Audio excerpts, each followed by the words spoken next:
Mheshimiwa Hamadi Omari Mponjo anazungumza na Polondo TV mara baada ya kikao ambacho kimefanyika kwenye kata hiyo kuhusiana na mambo mbalimbali ya kimaendeleo kwenye kata hiyo. Kipi hasa kikubwa ambacho leo umekipata kutoka kwenye kikao na wananchi wa kata ya Mupi? Mimi nashukuru sana. Jambo la kwanza nilichokipata ni ushirikiano kati ya wananchi na viongozi wa serikali wa kata yetu ya Mupi, kwamba kilichokuwepo sisi tuliwaita kwa ajili ya mkutano kujadili masuala ya miradi ya maendeleo ya kata yetu ya Mupi, namna upatikanaji wa maeneo kwa ajili kuhakikisha tunakamilisha kutengeneza hiyo miradi. Kwa hiyo jambo kubwa tulikopo nalo ni upatikanaji wa maeneo, nini kifanyike ili tuweze kupata maeneo. Kuna miradi ya shule pamoja na kituo cha afya. Pesa zimeshapatikana za mradi wa kituo cha afya, lakini eneo bado halijapatikana. Hii inatokana na nini? Sababu kama unavyojua hii kata yetu ya Mupi ni kata ambayo imezaliwa kwenye kata ya Mgomba. Hasa kwenye ugawaji wa haya maeneo kwa hii mipaka iliyotumika hizi kata, tumejikuta kata ya Mupi tumebakiwa na eneo kubwa sana lipo sehemu ya wakulima kule bondeni kwenye mto wa Rufiji. Eneo lililobaki hapa nje ni eneo tu la wazi, lakini wapo wananchi wameweka makazi yao, na kama sehemu itakuwepo ni sehemu ya kulima, ni ya kwao wenyewe binafsi. Kwa hiyo ili kupata kutengeneza mradi lazima tupate fedha za fidia kuwalipa wale wananchi wenye yale maeneo yao. Kwa hiyo kubwa tuliokuja kujadili ni swala la fedha za fidia kwa ajili ya kuwalipa wale waliolizia kutupatia yale maeneo yao kwa ajili ya kutengeneza hii miradi. Kwa hiyo ndo mkakati ambao tulipeana hapa leo. Kwa kuna watu ambao tayari wameshatoa maeneo yao ama wanahitaji kulipwa ili watoe hao maeneo? Sasa wapo ambao walikuwa wamelizia, baada ya kuwafuata wako tayari kutupatia hao maeneo yao, lakini wanahitaji fedha za fidia kwa sababu hayo ndo maeneo yao yalikuwa yanasaidia kwenye masuala yao ya maisha. Kwa hiyo sasa mkakati ambao tulikopo nao leo ni swala la upatikanaji wa fedha kwa ajili ya kuwalipa wale maeneo, yani wenye maeneo yao sehemu kama ya fidia. Kwa hiyo tulikaa na wananchi tukajadili. Baada ya mijadala kuna miongozo ambayo tumepeana.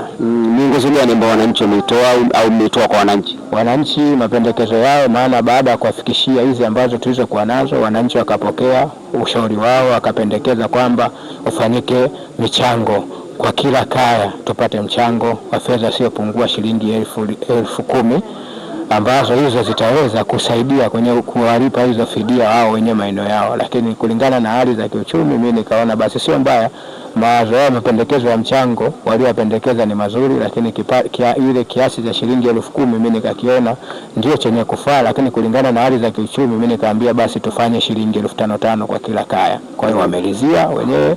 Kwa hiyo tushapeana majukumu namna ya ukusanyaji wa fedha kwa kila vijiji, vitakusanya ni vitu vyake vitongoji, watapitia kwa kila kitongoji husika kwa ajili ya ukusanyaji wa hizo fedha ili kufikia malengo la utafutaji wa eneo la kutengeneza kituo cha afya.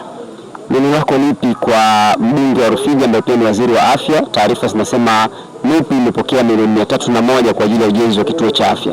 Tunamshukuru sana mheshimiwa waziri, lakini pili tunamtakia kazi njema kwenye majukumu yake ya utekelezaji. Na tunamwombea Mungu kwa siku zote, kwa sababu ni mtu ambaye ameifanya hii Rufiji kuwa mbele zaidi. Yani mpaka leo ukikaa kokote unasema mimi Rufiji, yani unaongea kwa kujivunia.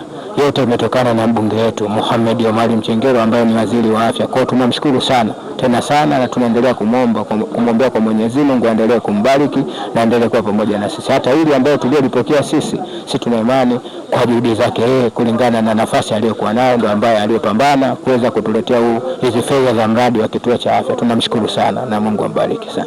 Mmejiandaaje na mwenge wa uhuru tarehe 26 mwezi wa 4 mwaka 2026? Tumejiandaa vizuri kupokea na kuhakikisha tutashirikiana nao, kwa sababu kama kata yetu ya Mupi kwenye hiyo miradi ambayo inatakiwa kuja kukaguliwa na kufunguliwa, na sisi hapa tunao mradi hapa, tunatengeneza ofisi ya kijiji ya kata ya Mupi. Kwa hiyo watakuja kukagua. Kwa hiyo tumeshajipanga na maandalizi yako vizuri, tunasubiri tushirikiane nao tuhakikishe majambo yanakwenda vizuri. Kwa hiyo tumejiandaa vizuri kuwapokea na tutashirikiana nao sana. Tunashukuru sana. Una zaidi? La zaidi mimi niombe kila laheri Watanzania wote, hususan tarafa yetu ya Ikulili, lakini wilaya yetu au jimbo letu la Rufiji. Mungu awabariki siku zote, tuendelee kushikamana na kushirikiana na serikali, kwa sababu serikali wapo kwa mujibu wa kutusimamia sisi au kusimama na sisi kwa miongozo ambao waliokuwa nayo.